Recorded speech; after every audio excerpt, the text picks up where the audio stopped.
क्या आप फिज़िक्स के लिए हर रोज़ 3-4 घंटे पढ़ते हो, वीडियो देखते हो, नोट्स बना रहे हो, फॉर्मूला रिवाइज़ कर रहे हो, फिर भी फिज़िक्स में 80-90 मार्क्स के ऊपर नहीं ला पा रहे हो? अगर नीट में आपकी ये हालत है तो प्रॉब्लम आपकी मेहनत की नहीं है, प्रॉब्लम है रॉन्ग तरीके से पढ़ने की। आज मैं आपको 5 ऐसे मिस्टेक बताने वाला हूँ, अगर ये मिस्टेक ठीक करोगे तो आप 140 प्लस के ऊपर जा पाओगे फिज़िक्स नीट एग्ज़ाम के लिए। हाय, मैं हूँ धर्मेश करेलिया। पिछले 14 ईयर्स से मैं फ़िज़िक्स नीट और जेई के बच्चों को पढ़ा रहा हूँ।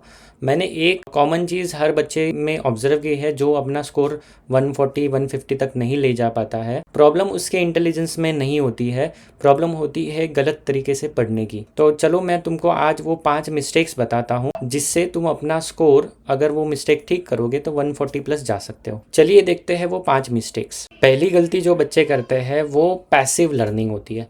पैसिव लर्निंग का मतलब है आप वीडियो पे वीडियो देखते जा रहे हो यूट्यूब से या अलग अलग प्लेटफॉर्म से। आप सिर्फ नोट्स ऊपर ऊपर देख रहे हो, सिर्फ इंपॉर्टेंट चीज़ें हाईलाइट कर रहे हो, लेकिन आप प्रॉब्लम सॉल्व नहीं कर रहे हो। फिजिक्स ऐसा सब्जेक्ट है जो प्रॉब्लम सॉल्व करने से आता है, ना कि पढ़ने से। फिजिक्स, बायो और केमिस्ट्री का पढ़ने का तरीका बिल्कुल अलग होता है। अगर आप 2 घंटे लेक्चर देख रहे हो और 10 क्वेश्चन सॉल्व कर रहे हो तो उससे कहाँ से इंप्रूवमेंट आएगा? Watching physics is not studying physics, solving physics is studying physics. दूसरी मिस्टेक है फॉर्मूला रटना। मैंने देखा है कई कोचिंग में कई टीचर्स बच्चों को सिर्फ फॉर्मूला रटाते हैं और उससे डायरेक्ट उनको क्वेश्चन सॉल्व करने बोलते हैं, बट ये बिल्कुल गलत तरीका है।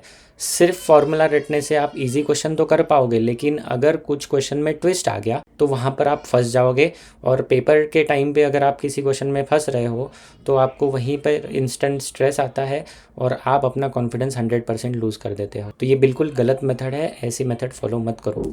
हमेशा कंसेप्ट को डीपली अंडरस्टैंड करो। फॉर्मूला उस कंसेप्ट का एक शॉर्टकट होता है, और जब कंसेप्ट और फॉर्मूला लिंक कर पाओगे तो आप क्वेश्चन कितना भी ट्विस्ट कर ले आप सॉल्व कर पाओगे।